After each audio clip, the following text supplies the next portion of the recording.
அது ஒன்றும் இல்லை, என் தம்பியை வாழ்த்துறேன். அவர் பயணங்களுக்கு மழை இடையூறு இல்லாமல் அவருக்கு உதவணும், சந்திக்கட்டும். அதில் ஒன்றும் இல்லை, அது அவர் விருப்பம், அவர் கட்சி, அவர் எப்படி கையாளணும்னு நினைக்கிறாரோ அது. இதெல்லாம் ஒன்று, அது அவர் தானே அதை முடிவு செஞ்சுக்கணும். அது ஒன்றும் பேச முடியாது. என் தங்கச்சிட்ட கேட்குறேன், பரப்புரை சரி பிரச்சாரங்கிறிய, நான் பரப்புரைங்கிறேன். என்ன பரப்புரை செய்கிறாங்க? சொன்னார்களே செஞ்சார்களா? சொன்னார்களே செஞ்சார்களா? செய்வீர்களா?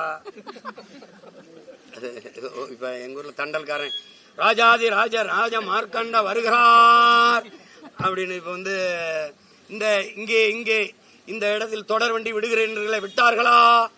அங்கே வந்து அதை செய்தனர்களை செஞ்சார்களா? கோர்ட்ல சைலன்ஸ் அப்படின்னு. தங்கச்சி, இது பரப்புரைன்னு நினைக்கிறீங்களா? இதெல்லாம் ஒரு பரப்புரைன்னு நினைக்கிறீங்க?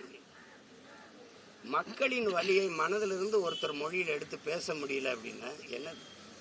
ஒரு வீட்டு பாடம்னு ஒன்றும் இல்லையா? ஐயா ஸ்டாலின் எவ்வளோ காலமாக அரசியல் இருக்காங்க, துணை முதல்வராக இருந்திருக்காங்க, முதல்வராகிட்டாங்க. நிறைய பேர் அவருக்கு தரவுகள் எடுத்து கொடுக்க ஆள் இருக்கு, கூட உதவியாளர். ஐயா எடப்பாடி பழனிசாமி ஒன்றிய செயலாளர் இருந்து, மாவட்ட செயலாளர் இருந்து, பொதுப்பணித்துறை அமைச்சராக இருந்து, முதல்வராக வந்து இன்னைக்கு எதிர்கட்சி தலைவர் இருக்காங்க, கூடவே ஆள் இருக்கு. இப்போ எந்த ஊருக்கு போகிறோம்? கரூருக்கா? கரூரில் என்ன பிரச்சனை இருக்குது, என்னென்ன தொகுதியில் என்னென்ன பிரச்சனை கொடுங்க. அந்த தரவுகளை ஒரு 4 நிமிஷம் 5 நிமிஷம் தான் பேசுறீங்க. அதை நினைவில் வச்சு பேச முடியலன்னா உங்களுக்கும் மக்களுக்கும் எவ்வளோ தூரம் இருக்குது? இப்போ இவ்வளோ காலம் அதிகாரத்தில் இருக்கும்போது எந்தெந்த இடத்துல என்னென்ன இடத்துல மக்களுக்கு என்னென்ன பிரச்சனை இருக்கும் கூட தெரியாமல் நீங்கள் எங்களை ஆட்சி செஞ்சுக்கிட்டு இருந்திருக்கீங்க. என்னதங்க செய்யுது? பரிச்சயவாத மனத்தில் வச்சு எழுதணும், பார்த்து தான் எழுதுவேன் அடம் பிடிச்சிட்டு இருந்தா ரொம்ப கஷ்டம். அவ்வளவு மக்கு மாணவர்களுக்கு இங்கே மதிப்பெண் கிடையாது. பார்த்து படிக்கும் போதே அது மண்ணரிப்பா மீனரிப்பா, அது நீடாமங்கலமா பீடாமங்கலமா, ரொம்ப கஷ்டம். நான் உண்மையிலே வெக்கப்படுறேன். ஒன்று, என் முன்னோர்கள் காலத்தில் பிறந்து செத்துருக்கணும், இல்லைன்னா காக்க விரும்பி நாய் நிறையா வந்தாலும் 4 வீட்டில் நக்கியாவது செத்து இருந்திருக்கலாம். மானங்கட்ட இந்த இனக்கூட்டத்தில் பிறந்ததுக்கு வெக்கப்படுறேன். அதில் இந்த பாருங்க, இவங்க எல்லாம் பார்த்த வேலை தான். எதுக்கு இந்த இனத்துக்கு ஒரு விடுதலை, ஒரு நாடு? எப்படியோ பிச்சு எடுத்து சேர்த்துட்டு போங்கடான்னு போயிருந்துருக்கலாம்.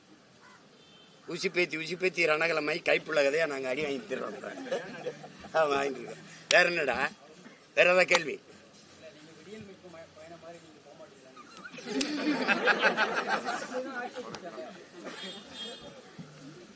விடியல் மீட்ல போட்டாங்களா? ஓட்டுக்கு 1000 ரூபா எடுத்து வாங்கி கொடுத்தாங்க.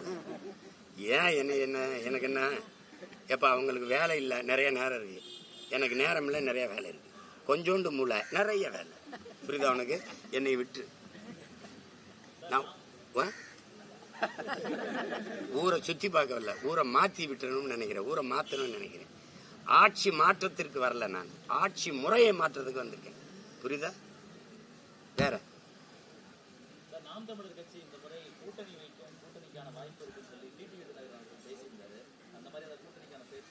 இரு நீ என் தம்பி மட்டும் பிப்ரவரி வரைக்கும் போறாருன்ற, நானும் பிப்ரவரி 7 வரைக்கும் மாநாடு வரைக்கும் என்னை விடு.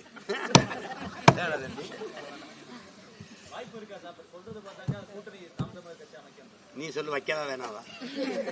நான் வைக்கிறேன்னா தனியா நிக்கிறதானே உங்க பலம். எதற்காக கூட்டணிக்கு போகிறீர்கள் என்று. இல்லைன்னா கூட்டணி வைக்காம எத்தனை நாளைக்கு நீங்க இப்படியே தனியா போராடுவீர்கள்? உங்க தொண்டர்கள் சோர்ந்து விட மாட்டார்களா? டேய், ஒண்ணு இப்படி பேசுனா இப்படி பேசுறீ, இப்படி பேசுனா இப்படி பேசுறிய, நான் என்னதான் செய்ய? ட்ரெண்ட ஃப்ரெண்ட் ஆக்கிக்கோங்க. தந்தி டிவியின் சப்ஸ்கிரைபர்ஸ் அண்ட் ஃபாலோவர்ஸ் குடும்பத்துல நீங்களும் இணையுங்க.